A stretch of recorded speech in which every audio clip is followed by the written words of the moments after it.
My name is Dr. Janita Pritchett, and I'm the founder of STEAM Forward Academy. During today, I'll actually be your instructor, and we're going to learn all about the exciting world of coding and how we can use that to create our own game. With that, let's go ahead and get started.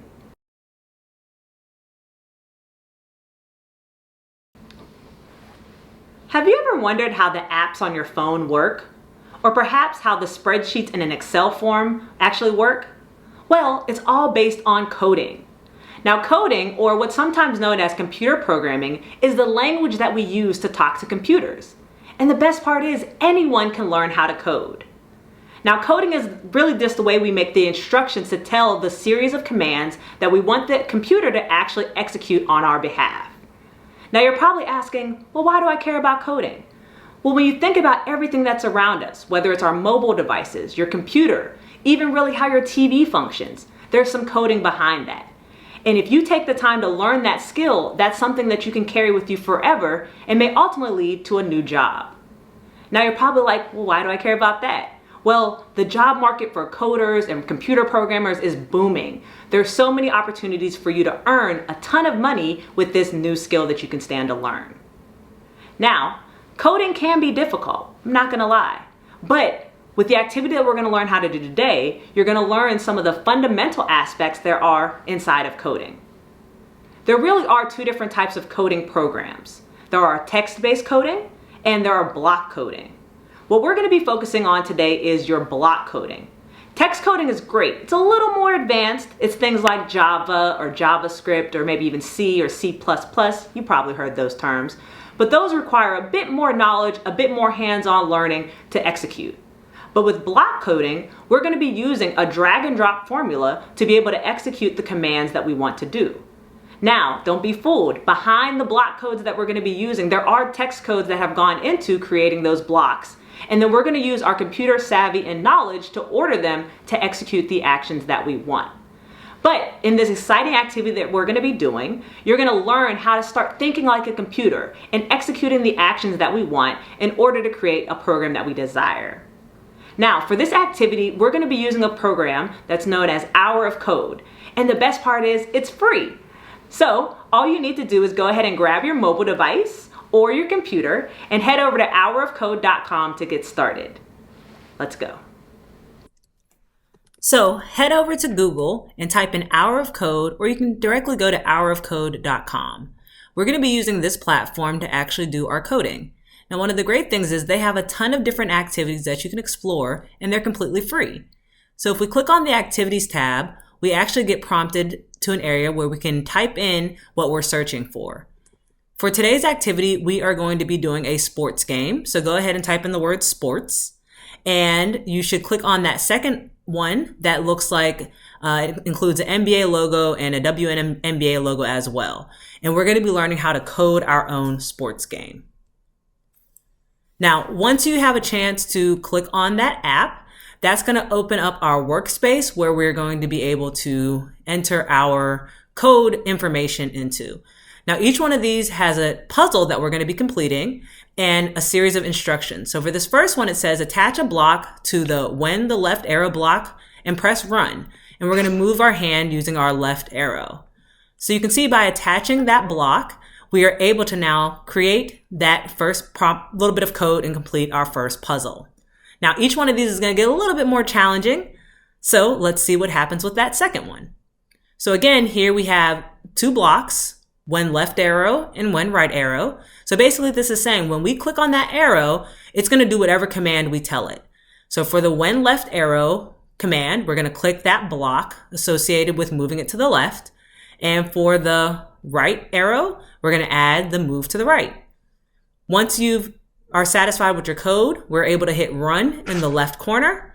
And now we're going to toggle between the two different arrows to go back and forth and see if we can control that arm. And hooray, we've actually completed that second puzzle. Now on to the third puzzle. Now this one we are actually now exploring getting the ball to bounce. So we have the command when the ball hits the hand, we're going to be bouncing the ball and we're going to attach that to that block. Now what you'll see though in this case is that when we hit run, as we allow the ball to bounce and hit the hand, it's then able to pivot and change directions and go get that flag that we were going after. Now, each one of these steps we're going to need in subsequent activities. So keep an eye on everything that we're doing. Now, for the fourth activity, now the flag is at the top of the basketball court. And so we need to attach the bounce ball block to multiple things. So we want the ball to bounce when the ball hits the hand, and we want the ball to bounce when it hits the wall. And hopefully this will allow the ball to go from one side of the arena to the other. So you can see it's getting it to run, boom, hits the wall, and we got ourselves a flag. Now, much like we do in other computer programs, we are monitoring what we're doing and remembering what we're doing so we can apply these codes later on. All right, now we're getting a little more difficult. We got a couple of blocks that we're going to be adding. We have our left arrow, our right arrow, our ball bouncing, and how we're going to use that when it hits the hand and the wall. So I'm going to be attaching the different blocks to the appropriate areas. We're going to do the left block first and then the right one. And then we're going to add our ball bouncing to both the ball hitting the hand and when the ball hits the wall.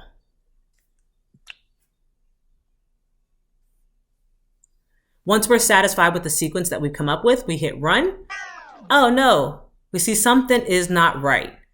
So we can reset and see if we're able to get this to work properly. So when we run, I need the ball to actually hit the hand. And so I had to move the arrow to make sure I was able to complete this puzzle. All right, so we can actually try adding things like sound to this code. And so each of those blocks have a sound associated with them, that bounce sound.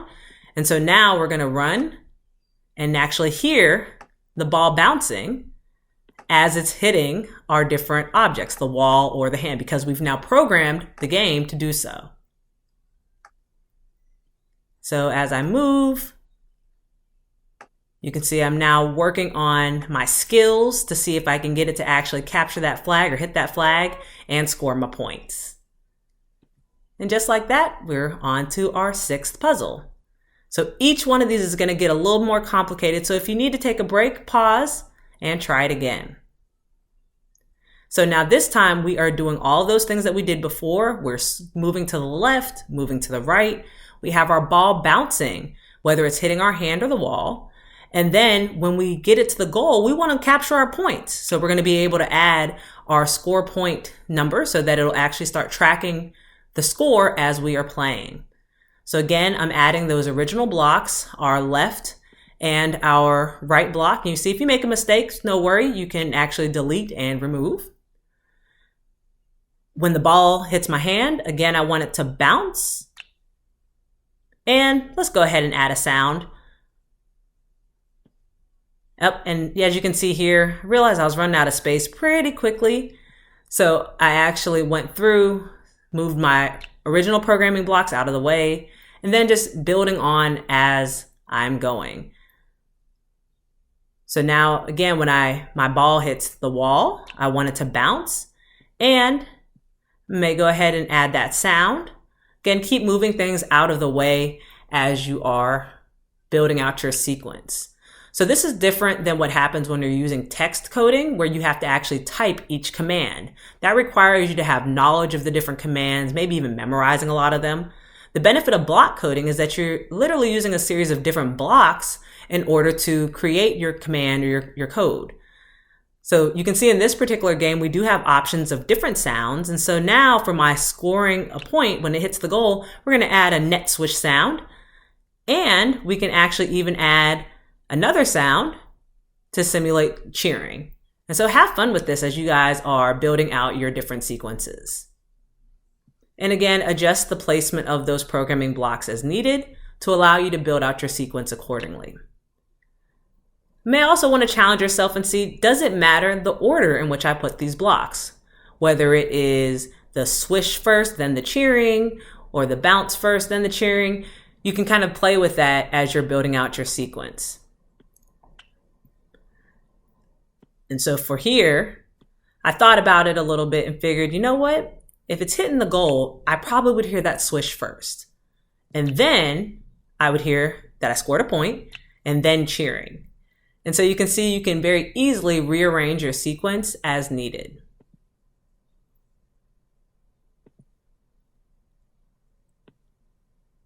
Now we also have this other situation. Well, what happens if it misses your hand, right?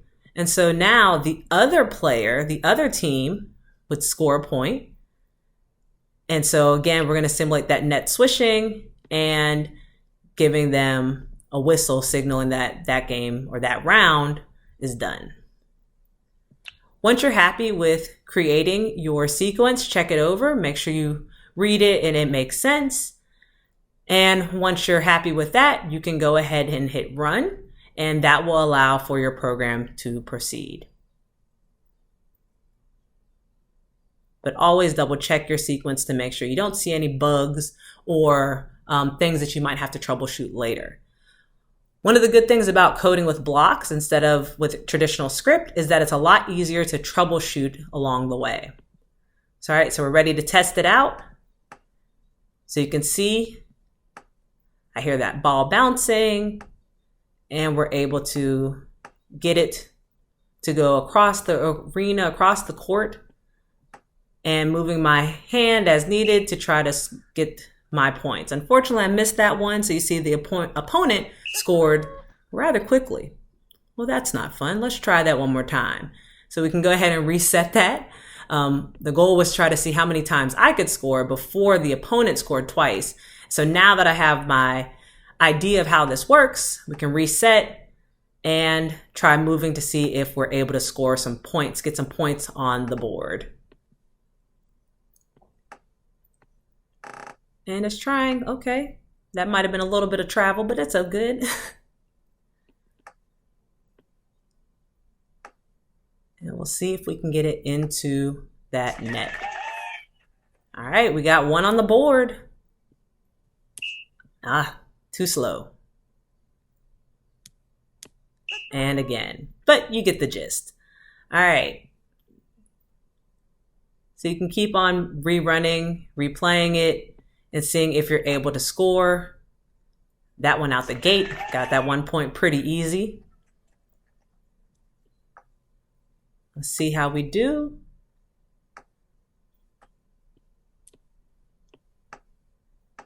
Getting the hang of actually maneuvering the hand.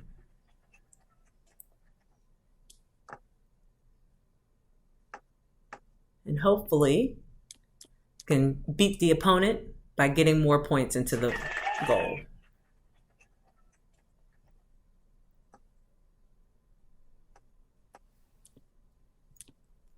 So keep trying and see who is able to score first.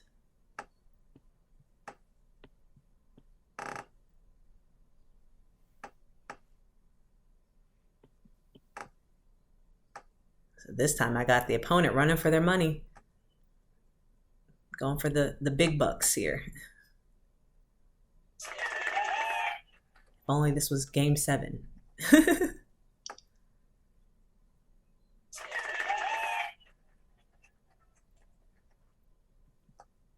And so you can see it gets a little easier once you've learned how to actually move your hand to complete this puzzle. But definitely once you have the hang of things, you can see that you can put up some good points on the board.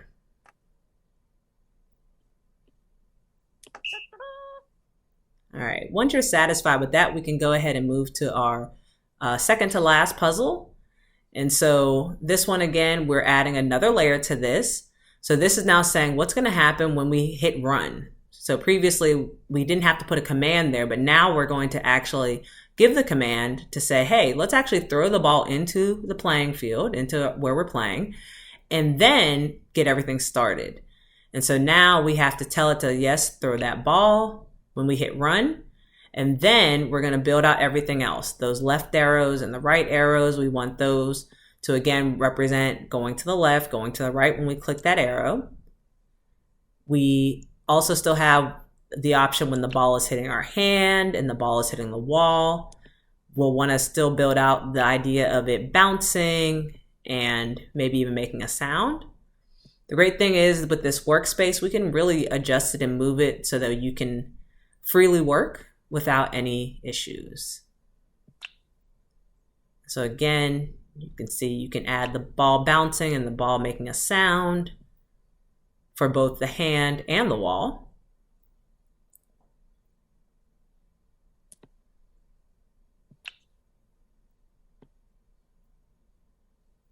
And we're also going to tell it what to do once we get something in the goal.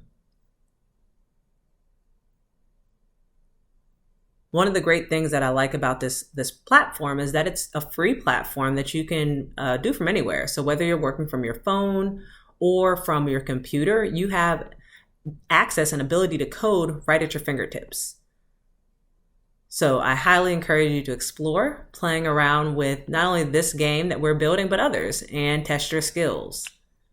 Once you have the basic concepts down for block coding, we can easily translate that to other programs as well. And so once again, just building in the sounds, the net swooshing, the cheering, and making sure we're accounting for points.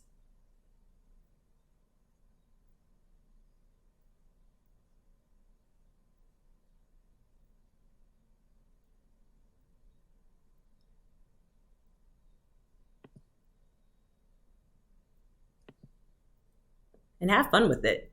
Maybe work with a friend or a family member or show a peer what you're learning and see if you guys can design different basketball games and see which one works better.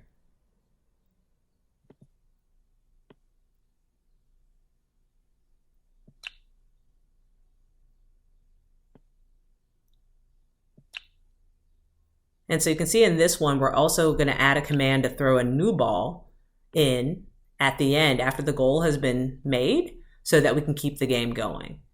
So again, check your workspace after you've had an opportunity to build out that code. Again, this is just us talking to the computer. That is the premise of coding. And you see real quick, I wasn't quick enough for that one. So now the ball came out. I'm able to bounce it, get it moving. And hopefully we'll be able to get it in the score. And see if we can't put some points on the board.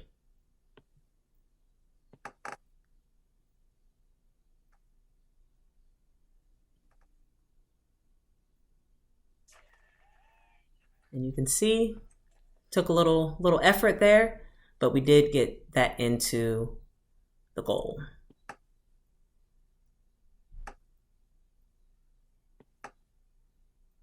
Now, as we mentioned before in the beginning, having a background in coding can be really beneficial if you're thinking about learning how to program other games or working as a data analyst for a sports team. The coding would be necessary in both forms. Whether you're making the game or observing the game, we can use coding to help us out. And you can keep replaying the game as you see fit. Now, one thing I noticed is this hand speed option. I hadn't put that into my code before, but it looks like I can actually move my hands a little faster or slower. There's also one that's dealing with the ball speed we can play around with and see how that impacts the how hard the game is. So definitely explore what's here and see what you can come up with. And so we're going to see what this fast ball speed does, because we ain't been doing that just thus far, but we're going to see if I can keep up. Okay, so hands moving a little faster.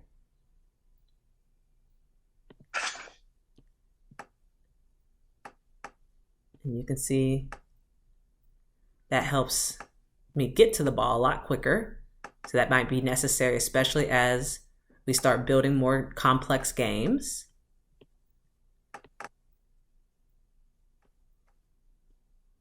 And you can retry any of the puzzles or any of the games as you want, as many times as you want.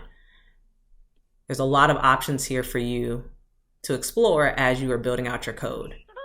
And you can see there, I didn't really do too good. That ball speed was a little too much, so let's try that again.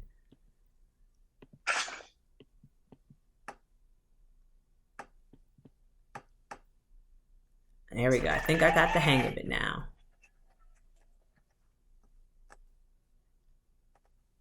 Get another round real quick. And there we go. She shoots, she scores. And the crowd goes wild. Oh yeah, we're on a roll.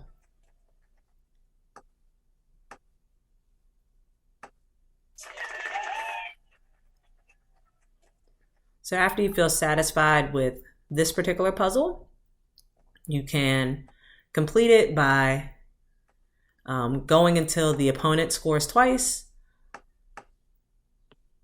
and then be ready for the next one.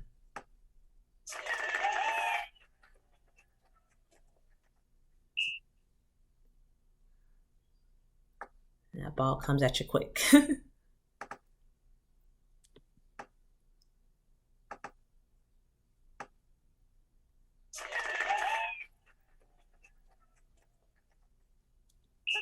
And there we go. All right, we're on to the very last puzzle.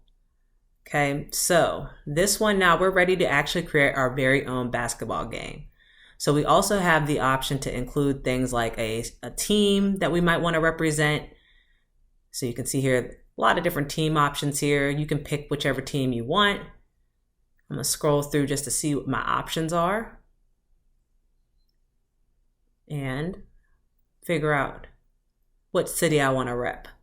They did have a random option that you could put in, which may be helpful if you don't really have a favorite team, or if you do have a favorite team, go ahead and select the one you want. So when the game actually starts, when we hit run, we can tell the court to look like what that team would represent. So I went with Chicago Bulls. I went to school in Chicago, UIC, and so deciding to represent the Bulls for this game. And so we're going to make the arena look like the Bulls. We're going to have a ball thrown, so we're programming all that into our code using these blocks. Again, telling those commands to go left and right as we need to.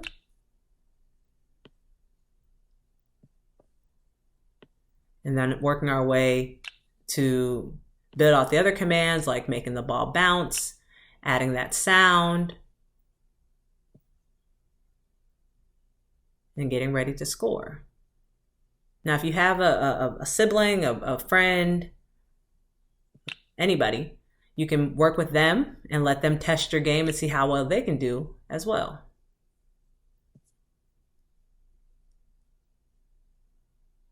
So again, you can play around with some of the different options, like the ball speed, the hand speed. You can really customize this game to be as unique as you are.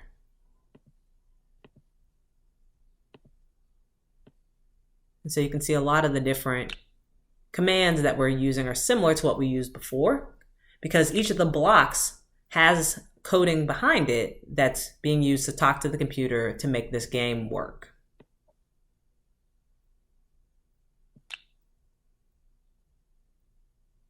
So as you keep building things out, try playing around with the different options that are there.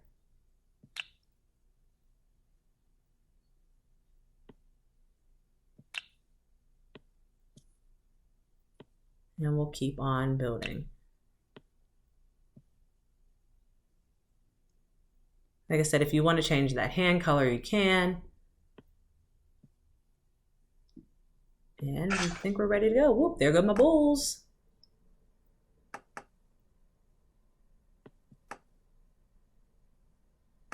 And you can see we are able to keep doing a lot of the same things that we did in the previous puzzles, using those left and right arrows to help us move the ball. So first go round, didn't get my point. But I'm coming back.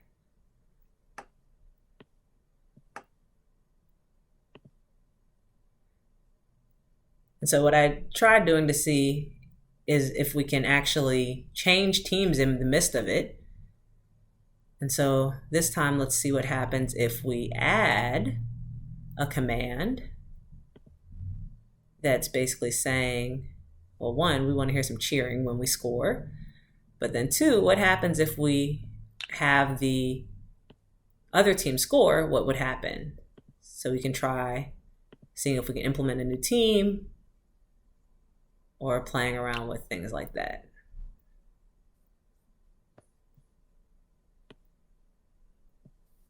So once you've checked, go ahead and click run.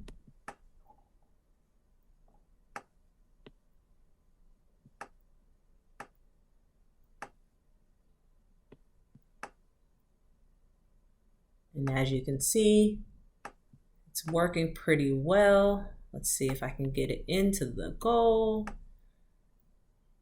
Looking at some angles, thinking about which direction might that ball bounce.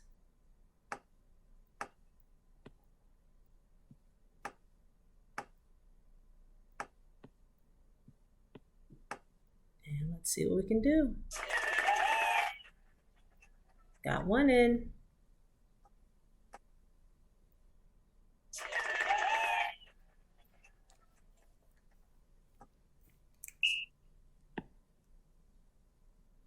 We are rocking and rolling.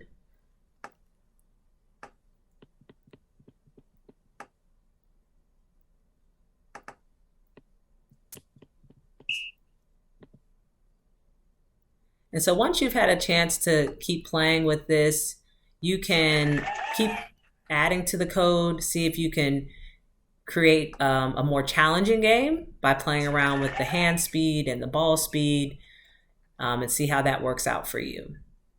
But whenever you're satisfied with how your game is working, you can then hit that finish button and below.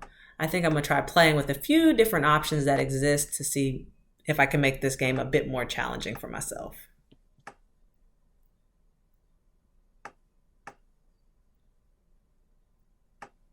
So it's going pretty slow,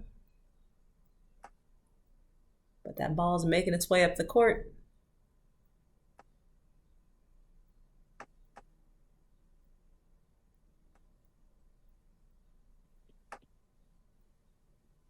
That was a slow bounce. All right, let's see if we can get that into the goal. Ah, so close.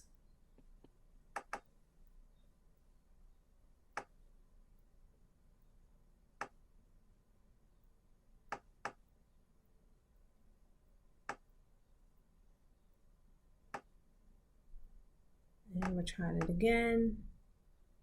Oh, got it.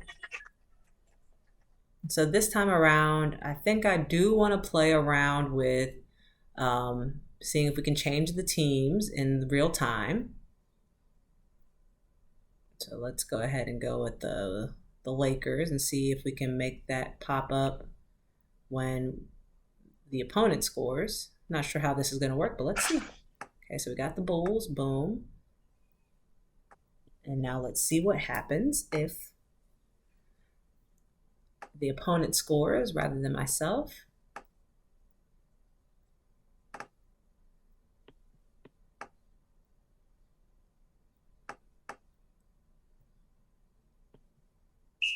And it did turn to the Lakers.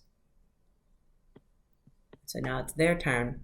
Now what I'm not sure is, based on how I've coded it, if I score now, will it give me the point? So I think I need to try resetting that real quick because it didn't go back to my original team.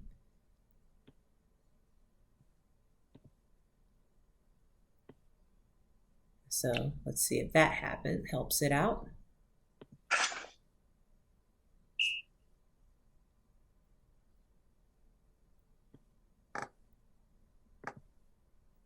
So it did something there, but I don't think it did exactly what I needed it to do. So we'll remove that one.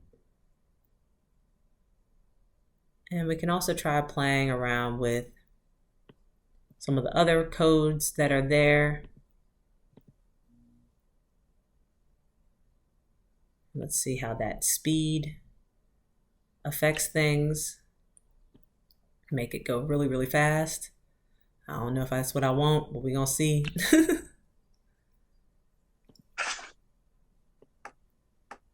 Oh, that does go fast, but it got into the net pretty quickly. Oh yeah, this definitely takes it up a notch.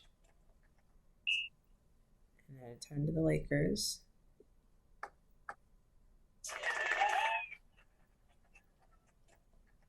Probably need to add a code to make it go back to my team, but we'll see how it works. All right, that speed is a lot. We can also try playing around with the random feature if we wanted to see if that makes it a little more challenging. There's a ton of options here.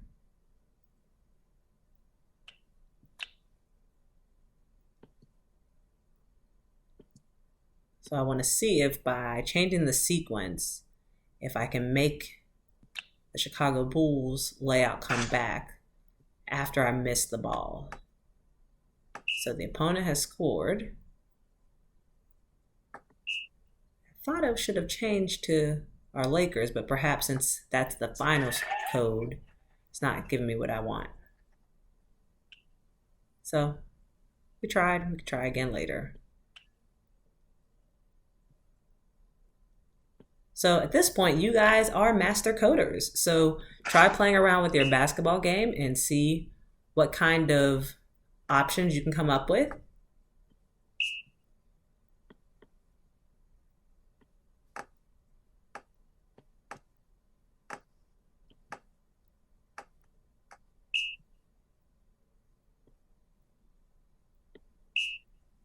And just have fun with it.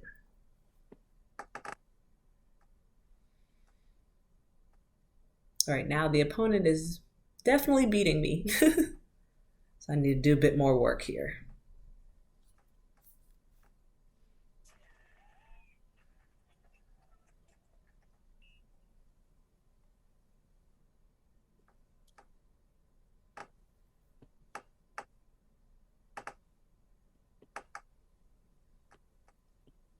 All right, keep on trying.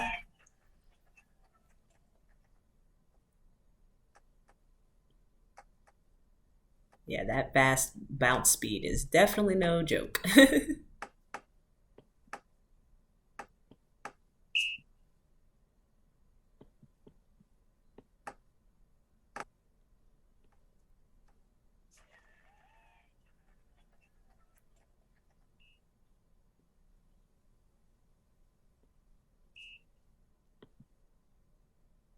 Ooh, they are running away with this game. So let's try making some changes. I think now this time I'm gonna take my ball speed and instead of making it very slow, you might go ahead and let's try random and see what happens with that. Because then I can't predict how fast it's gonna come. Is it gonna be fast, slow? What's gonna happen?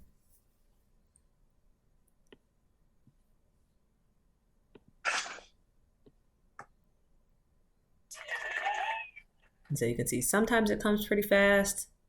Other times it's a little slow. So it makes it a little bit more challenging as you're trying to play the game to prepare or plan for which way the ball might go. So there's going super slow. So I was able to get in position pretty well. So as the coders behind this basketball game, have fun with it. Keep trying different options, and we love to see what you guys come up with. See who can come up with a system that creates your ability to score the most points.